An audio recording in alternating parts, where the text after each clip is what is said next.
Corte Constitucional recibió el pedido de juicio político en contra del presidente Guillermo Lasso. Hoy se sorteó al juez que conocerá la causa.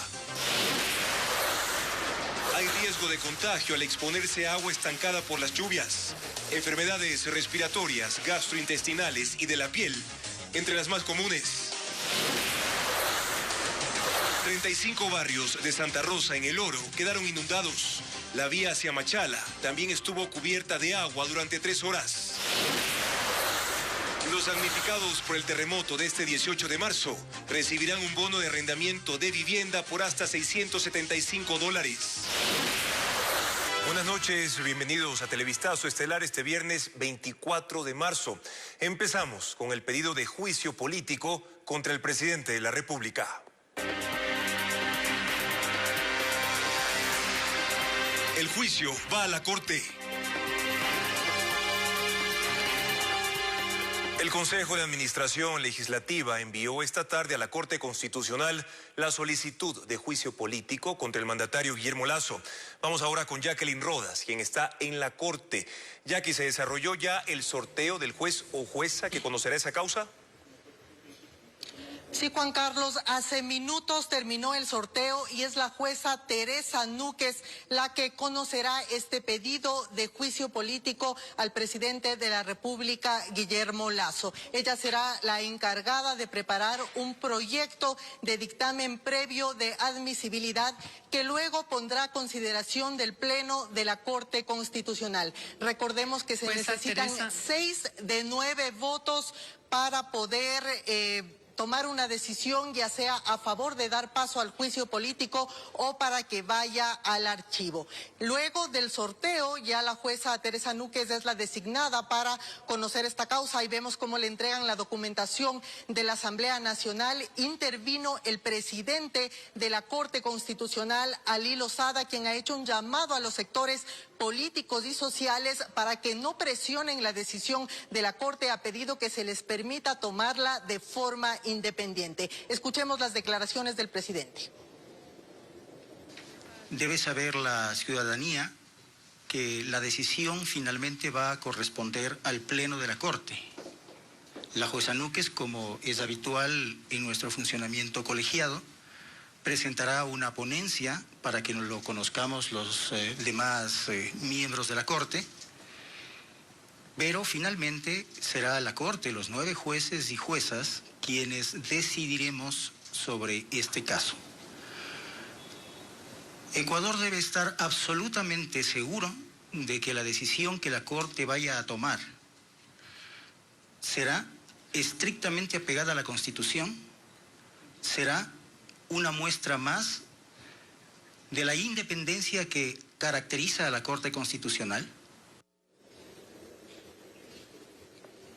Aquí estuvieron presentes también delegados del Ejecutivo y de la Asamblea. Les consultamos y ellos concuerdan en que el plazo de 6 días empieza hoy y sería máximo el día jueves, cuando el país ya conocerá la decisión de la Corte Constitucional sobre el juicio político al presidente Guillermo Lasso. Esta tarde el Consejo de Administración Legislativa se reunió precisamente para admitir a trámite la solicitud de juicio político contra el presidente de la República. Tras la calificación, la enviaron a la Corte Constitucional para su dictamen. Constitucionalistas consideran que su análisis va más allá de una revisión de requisitos. Patricio Díaz nos informa. Los jueces constitucionales revisarían la conexión entre el presidente de la República y los delitos que se le imputan. Esto es conocido como el nexo causal. Así lo confirman 2 constitucionalistas. Aunque señalan que la Corte no puede pronunciarse sobre las pruebas, sí deberá analizar los hechos descritos por los proponentes del juicio político en su solicitud y la relación de ellos con las acusaciones de concusión y peculado que se señalan contra el mandatario. Que haya una descripción fehaciente y que haya por lo menos un nexo causal mínimo de responsabilidad directa al Ejecutivo. Aseguran que ese análisis que debería hacer la Corte se basa en el mismo artículo 148 de la Ley de Garantías Jurisdiccionales y de Control Constitucional. Que los hechos tengan ese nexo causal que suponga el cometimiento, en este caso, de un delito de peculado o concusión. Chalco señala que si fuera solo una revisión de requisitos, no habría razón para que la Carta Magna disponga un dictamen de admisibilidad del más alto tribunal del país. Precisamente con la finalidad de que se proteja la vigencia plena de la Constitución. Eso significa de que no puede existir una Corte Constitucional convocada única y exclusivamente a hacer una suerte de un checklist de los requisitos y los documentos, pues eso no le corresponde a una corte jurisdiccional, es la Corte de Cortes. Pero la Corte, dicen, debe revisar además el procedimiento que siguió la Asamblea para admitir la solicitud, con todos sus errores y dudas. Es un control reforzado de admisibilidad, a efectos de evitar cualquier tipo de omisión que haya cometido el Consejo de Administración Legislativa. Todo esto, según los constitucionalistas, debe ocurrir, incluso si se toma como antecedente el procedimiento que siguió la anterior Corte Constitucional en el juicio político contra el ex vicepresidente Jorge Glass a finales de 2017.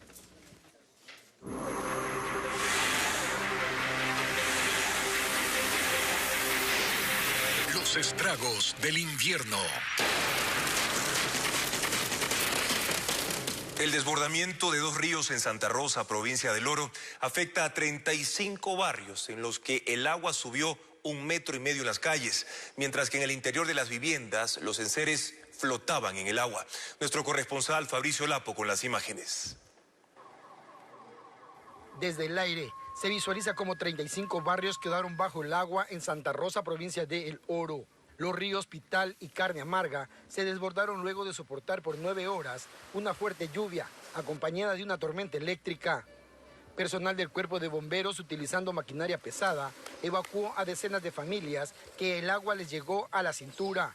Eduardo Ramírez dice que desde hace 6 años no habían pasado una inundación así. Aquí miren el problema que tenemos, que el agua se botó por así como usted ve, por encima del muro, y ve cómo estamos.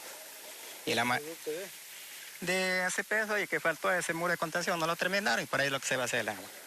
La ciudad de Santa Rosa está compuesta por 70 barrios. De esos, el 50% están inundados. El COE cantonal habilitó 4 albergues.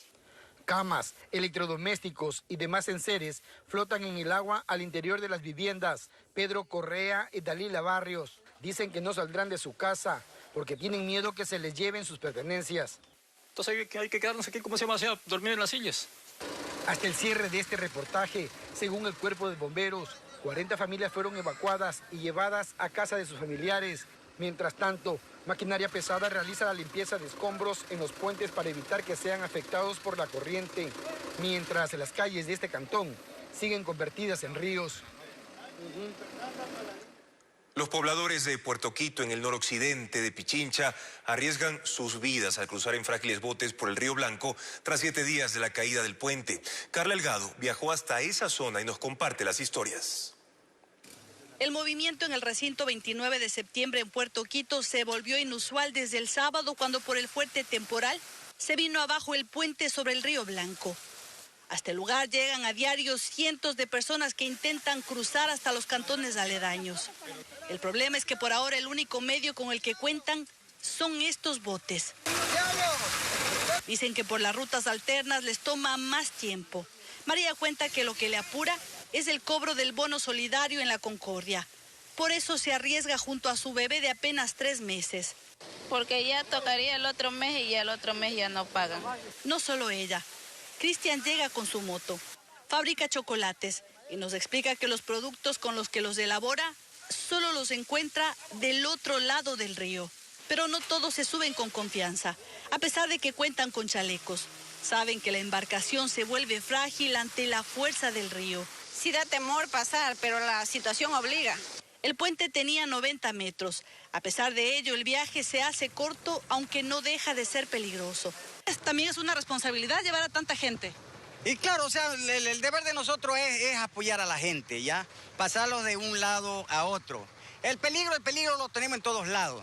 Lo que no debemos es abusar. Las lanchas cobran 50 centavos. Las más largas transportan hasta 11 personas. Y en muchos casos también mercadería. El alcalde de Puerto Quito señala que por ahora lo que les queda es vigilar mientras se encuentra una salida. Nosotros hemos normado un poco en qué sentido, en el sentido de la seguridad, es que deben de tener los chalecos, el tema de precios también. Por ahora los habitantes piden la construcción de un puente provisional. El COE provincial de Guayas permanece activo tras los últimos estragos de este temporal. Zonas de Salitre y Yaguachi se inundaron, dificultando el tránsito de las actividades agrícolas. A escala provincial se registran más de 4.000 afectados. Fernando Terranova nos cuenta cuáles son las localidades de Guayas donde el invierno ha generado un mayor impacto. En este recinto de Yaguachi, hasta las vacas sufren por la inundación. Los agricultores y ganaderos de este cantón de la provincia del Guayas lamentan otro año de afectación invernal. Ya las partes que se ven así como estamos aquí a mi espalda, está ya perdido, ya está podrido por debajo de la cosecha. Cosechan entre 30 y 40 sacos de arroz por hectárea. Este productor ya ha perdido más de $1.000. Aquí hay ya siquiera unas 80 hectáreas por ese sector. El agua se ha convertido en un problema hasta para quienes ya partieron de este mundo. Y es que las inundaciones por lluvias causan estragos en el cementerio, donde gran parte de las bóvedas permanecen cubiertas. En la zona céntrica, en cambio, algunos de los moradores han construido bordillos en el ingreso de sus viviendas, aunque eso no ha sido suficiente. Mi casa ya van 3 veces que se me inunda, no aguantó el murito. El fuerte invierno también golpea al cantón Salitre, donde según el municipio, el 70% de su población de más de 65.000 habitantes se ha visto afectada por las recientes inundaciones. El último informe de situación provincial de la Secretaría de Riesgos da cuenta de 4.444 personas afectadas, 74 personas damnificadas, 1.030 viviendas afectadas y 22 casas destruidas en Guayas. Y es que ninguno de los 22 cantones de la provincia se salva del temporal. Desde el 1 de enero se han registrado al menos 162 eventos peligrosos a causa de las lluvias. Juján, Durán, Milagro, General Villamil Playas y Guayaquil son en ese orden los cantones donde el invierno ha tenido mayor impacto en la población. Se mantienen alerta, pues 8 ríos de la provincia tienen tendencia a aumentar de nivel, mientras Yaguachi, Milagro y Naranjal siguen en emergencia. Especialistas advierten que existen riesgos por la exposición de las personas al agua estancada por las lluvias registradas en los últimos días. A los dispensarios médicos de Guayaquil llegan decenas de personas con síntomas que estarían relacionados a enfermedades invernales. José Carlos Alvarado nos explica cuáles serían las consecuencias de esta situación. Los niños jugaron y hasta nadaron en el agua que cayó durante los últimos días en Guayaquil. Pero por más inocente que parezca, existen riesgos. Además de las enfermedades vectoriales como el dengue y el brote de leptospirosis, entrar en contacto con agua que se ha mezclado con los residuos de las alcantarillas, sedimento y hasta aguas grises, ha generado que a dispensarios como el de Cisne 2 en el sur de Guayaquil lleguen decenas de familias con una variedad de síntomas. Cogí una pequeña lluviecita y ando con malestar, me cogió dolor en los huesos, todo esto, fiebre, sí. Durante estas épocas, los grupos más sensibles son los menores de 5 años, sin un sistema inmunológico desarrollado. Los mayores de 65 quienes ya empiezan a presentar menos defensas. Pero también están los pacientes de riesgo como diabéticos o hipertensos. Todos ellos son más propensos a enfermedades de la piel, como la erisipela. Incluso pueden contraer males digestivos como la salmonelosis, si el agua está contaminada, además de padecer procesos respiratorios. Julián Cuesta, responsable del área de infectología del Hospital Abel Gilbert Pontón, explica cómo las fuertes lluvias se convierten en un riesgo potencial. Las lluvias lo que hace es remover todas esas fuentes de infección y las va recorriendo por todo por donde va pasando. Y sencillamente necesita solamente el contacto de un agente susceptible que puede entrar a través de mucosa, boca y conjuntivas y puede ser infectado.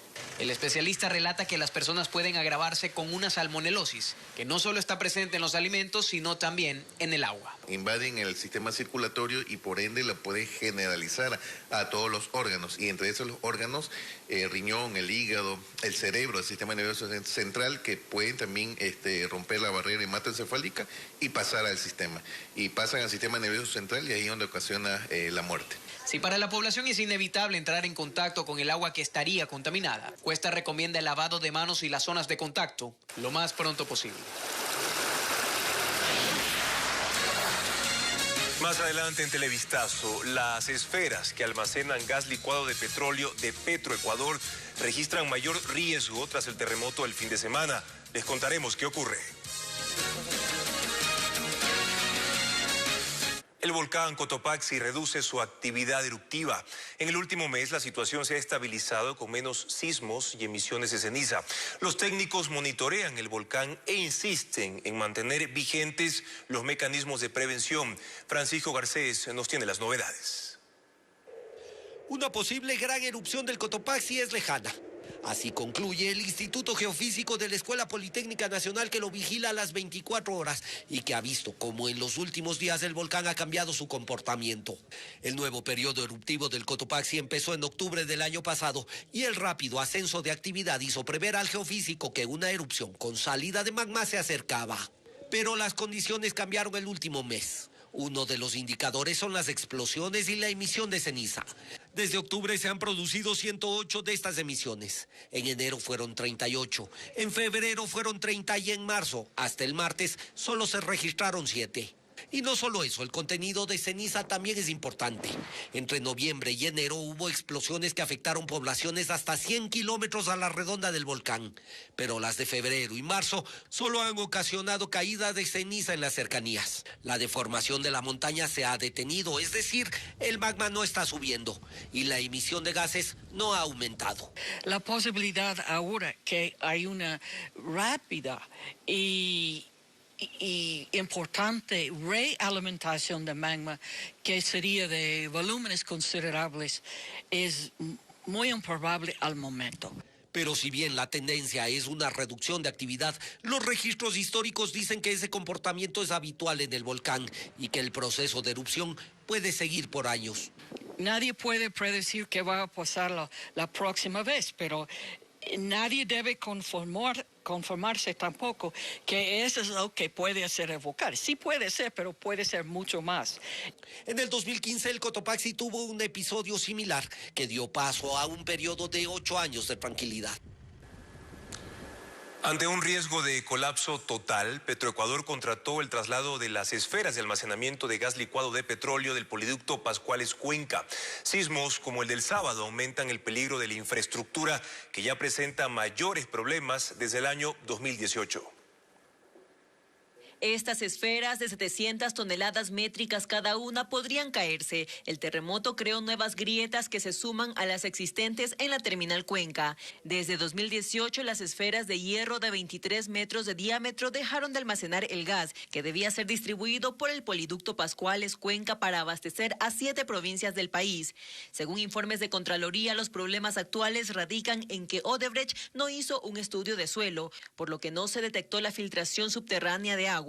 Cada esfera cargada de gas pesaba 4.000 toneladas métricas, lo que causó el hundimiento que empeoró con el terremoto del 18 de marzo. Tenemos un desplazamiento de 3 centímetros en las bases de las esferas y por eso justamente estamos trabajando. Ahora las esferas deberán ser desmontadas y trasladadas a la terminal Chorrillo en Guayas. Le van a cortar a las esferas para llevarles en pedazos. Entonces, eso le van a llevar al terminal Chorrillo y se va a montar. La construcción empezó en 2013 en el gobierno de Rafael Correa. Se pagaron $669 millones.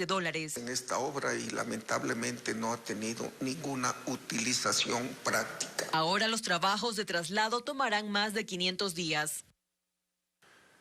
El campamento de la Corporación Eléctrica del Ecuador, ubicado en el sector de San Luis, está al borde del abismo por la erosión regresiva del río Coca.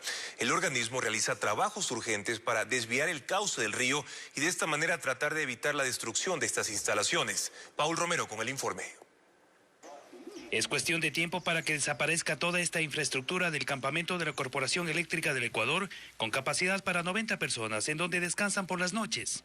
La erosión del río Coca avanza entre las provincias de Napo y Sucumbíos. Para reducir la velocidad lateral de la erosión, la SELEC desvió el cauce del río y aceleró el trabajo en la época de estiaje entre diciembre y enero. Ahora mantiene maquinaria pesada para reducir el impacto de los hundimientos.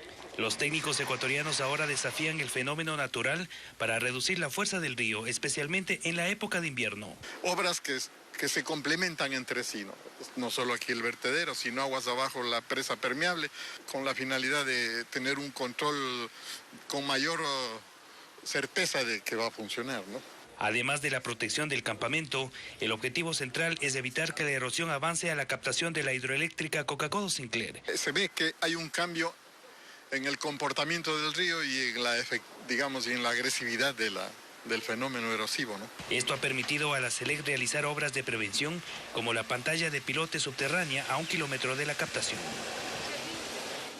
Para este año, el gobierno espera desembolsar más de 1.760 millones de dólares por subsidios sociales. Tras el fuerte sismo del sábado, el nuevo bono de arrendamiento decretado por el presidente de la República será de $675 y entregado por el Ministerio de Vivienda. Pero, ¿por cuánto tiempo se lo va a entregar y cuánto le costará al Estado? Tenemos un informe.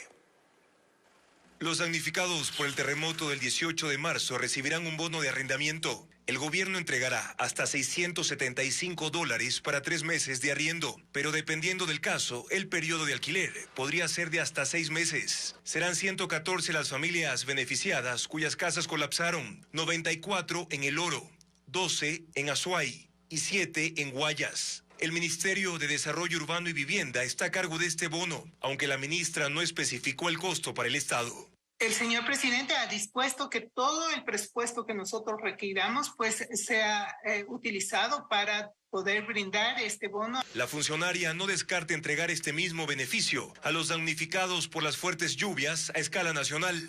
Si bien el bono de arrendamiento es administrado por el MIDUBI, a través del Ministerio de Inclusión Económica y Social, el Estado entrega 8 subsidios sociales que para este año corresponden a desembolsos por 1.760 millones de dólares, una cifra mayor a la del año pasado. El juicio político contra el secretario de Seguridad, Diego Ordóñez, la ministra de la Mujer, Paola Flores, y el exministro del Interior, Patricio Carrillo, no continuará. La Comisión de Fiscalización informó a las autoridades legislativas que hay imposibilidad de seguir el proceso por el desistimiento de los interpelantes. Patricio Díaz nos cuenta los detalles. La Comisión de Fiscalización no puede seguir con el trámite de los juicios políticos contra el secretario de Seguridad, Diego Ordóñez, la ministra de la Mujer, Paola Flores, y el exministro del Interior, Patricio Carrillo.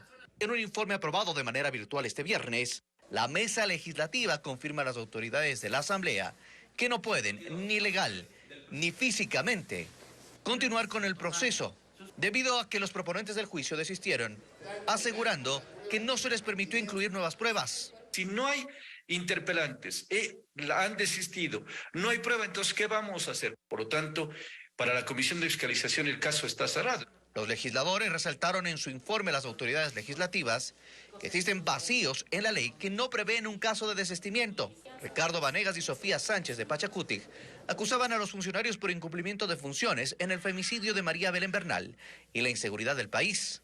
Pero en la mesa legislativa criticaron la decisión de desistir del juicio político. Ya no nos tomemos el pelo, la cosa está clarísima. No quisieron juicio, no quisieron censura, eso consiguieron.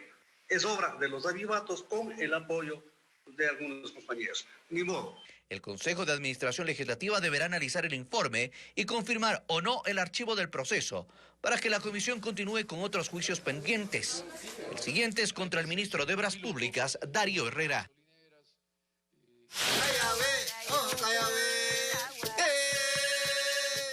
¿Y ellos cómo viven?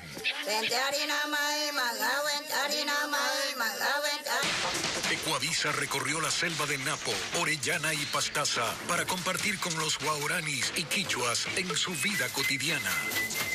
Desde este martes 28 de marzo, a la 1 de la tarde y 7 de la noche, en Televistazo, aquí en Ecuavisa.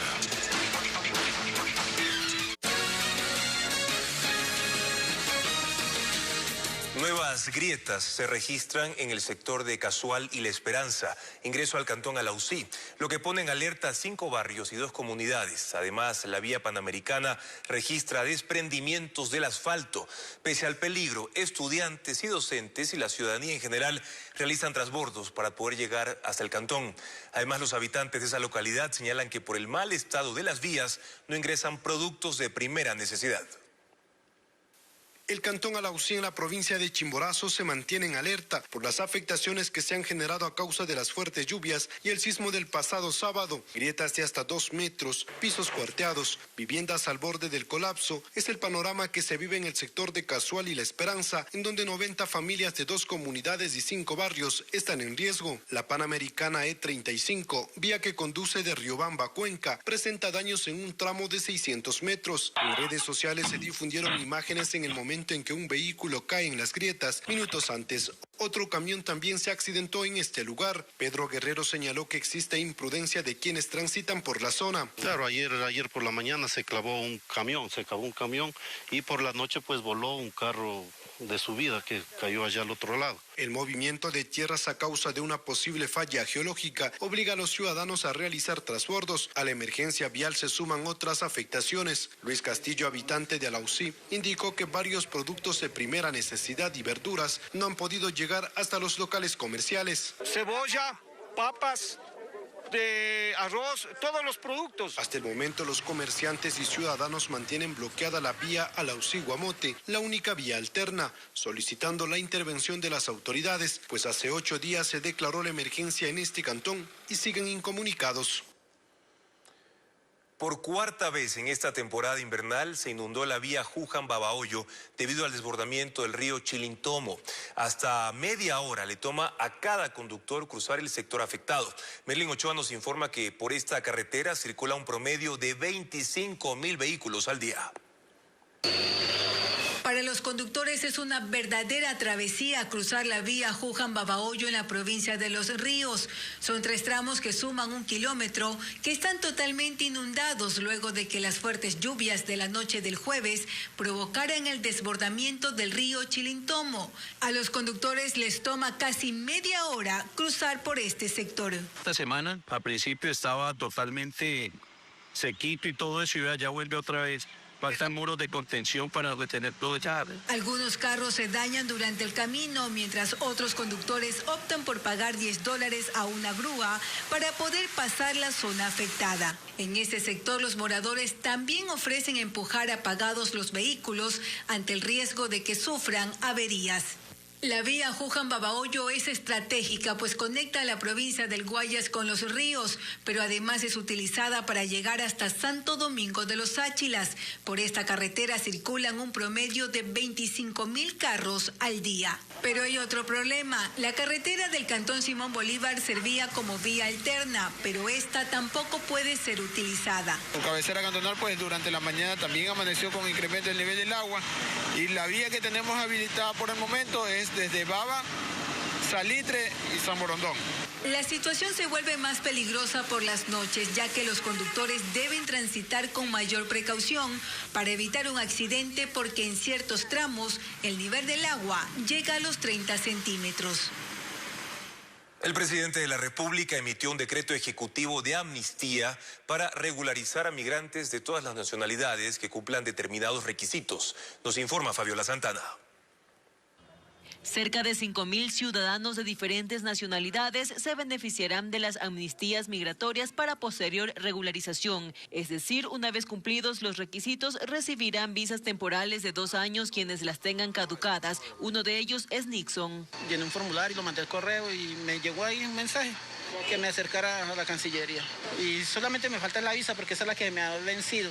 Me la dieron por 3 meses y se me venció y ya no la puedo volver a sacar. Una vez que obtengan la visa podrán acceder a una cédula de identidad que les servirá incluso para abrir cuentas bancarias, dijo Claudia, quien en anteriores procesos se regularizó. Para poder tener un negocio tiene uno que sacar los papeles, la cédula, la visa. Este es parte del proceso de regularización que empezó en septiembre del año pasado y culminará en agosto. En una primera fase se inscribieron 103.000 migrantes venezolanos que ingresaron por pasos regulares. En la segunda fase se registraron 5.000 ciudadanos de diferentes nacionalidades. Y en una tercera fase que está vigente ya se han inscrito 40.000 ciudadanos venezolanos que ingresaron por pasos irregulares. Como principio fundamental es llevar una migración ordenada, regulada y segura. lo que permite mantener un orden en el cumplimiento también de los deberes y derechos de todas las personas. Entre los requisitos de los postulantes a visas temporales está el haber ingresado a Ecuador antes del 16 de septiembre y no tener antecedentes penales. La visa que obtengan podrá ser renovada por una sola vez. Una persona fallecida y otras 3 heridas es el saldo que dejó el accidente de un bus en una zona rural del cantón Cotacachi, en la provincia de Imbabura. El siniestro se registró la mañana de este viernes, como nos informa nuestro corresponsal Cristian Tinajero. Un bus de transporte público terminó completamente destruido tras caer aparatosamente por una quebrada. El accidente se registró en la vía Apuela-Aguagrún, en la zona de Intac del cantón Cotacachi. Por versiones de moradores manifiestan que ha habido una roca en la vía, entonces se ha estrellado, posterior ha perdido pista y el volcamiento. Los agentes informaron que tras el incidente, una mujer de 42 años perdió la vida y otras 13 personas resultaron heridas. Francisco Caranqui viajaba junto a su esposa en el bus. Dice que se salvaron de milagro. Estábamos yendo bien y cuando de pronto sentimos que se golpeó y ha perdido la vía, nos fuimos para abajo. Las tareas de rescate se extendieron por al menos 7 horas, mientras los heridos con más complicaciones fueron trasladados a casas de salud de Otavalo, Cotacachi e Ibarra.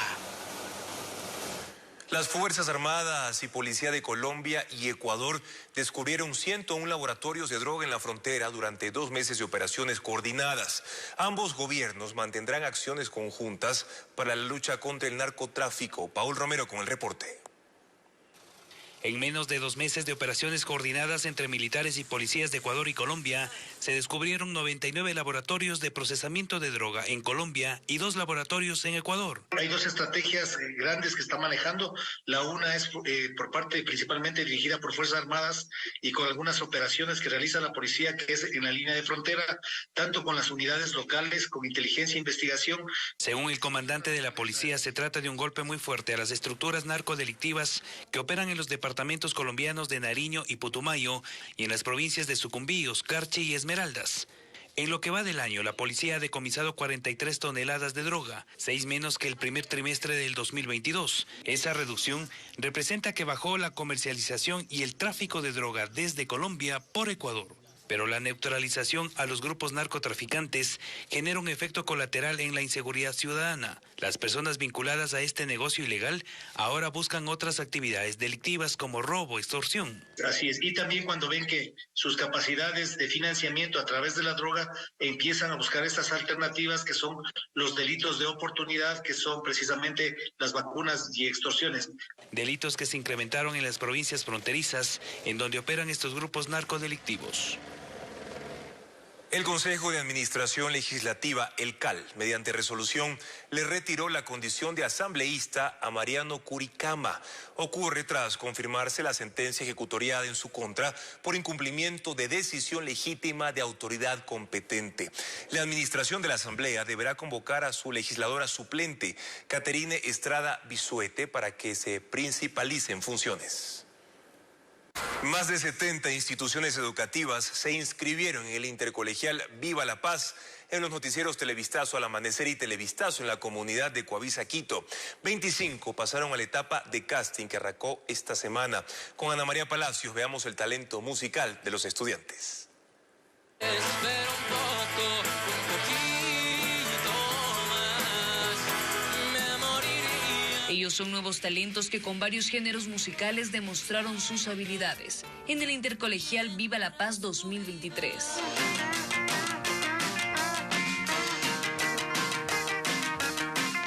Este año el jurado está conformado por Kelly Bustamante, Daniel Páez y Ñusta Picuasi, quienes tendrán la tarea de elegir al gran ganador.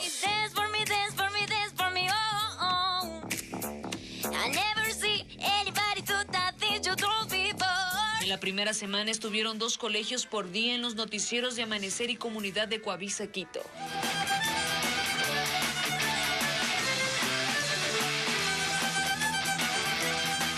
Agrupaciones.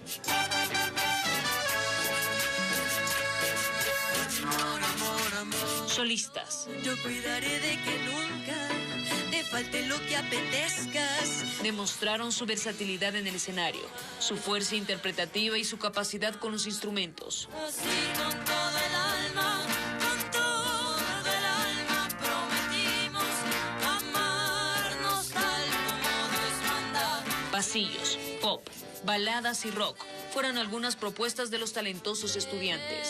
Que tienen las flores, llorona las flores, tu campo santo, que cuando las mueve el viento, llorona parece. Más de 70 instituciones se inscribieron en el intercolegial Viva la Paz. 25 ya están en la etapa de casting que continuará en los noticieros de la comunidad de Coavisa Quito. Por mi move, por mi move, por mi